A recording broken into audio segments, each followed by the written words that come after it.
आप देख रहे हैं पाक सिंध 24 न्यूज में हूं आपका होस्ट इरफान शेख। कराची से रिपोर्ट कर रहे हैं शाहिद मेमन। सऊदी अरब में नए हिजरी साल की आमद के साथ ही गिलाफ कबा की तब्दीली की तकरीब मुनक़िद हुई, जिसमें सैकड़ों अफराद ने शिरकत की। गिलाफ कबा की तब्दीली के अमल में 159 तकनीकी माहिरीन और कारीगरों ने हिस्सा लिया।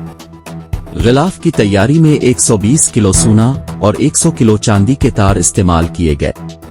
गिलाफ कबा की तैयारी के मुख्तलिफ मराहिल में ये तमाम अफराद शामिल होते हैं। इस अमल में दुनिया की सबसे बड़ी सिलाई मशीन इस्तेमाल होती है, जो 16 मीटर तवील है और कंप्यूटर सिस्टम पर चलती है। गिलाफ कबा की तब्दीली का अमल सबसे पहले हतीम में होता है। किस्वो फैक्ट्री से गिलाफ कबा को मस्जिद अल हराम मुंतकिल किया गया।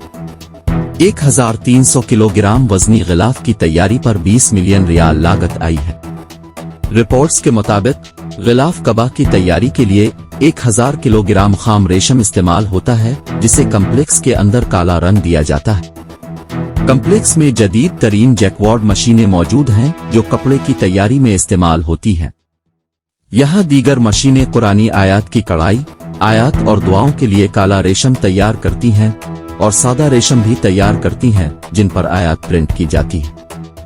इसके अलावा सोने और चांदी के धागों से कशीदाकारी भी की जाती है। गिलाफ कबा की तब्दीली के मौके पर मस्जिद अल हराम में हजारों नमाजी और ज़ायरीन मौजूद थे, जो इस रूह परवर तकरीब का हिस्सा बने।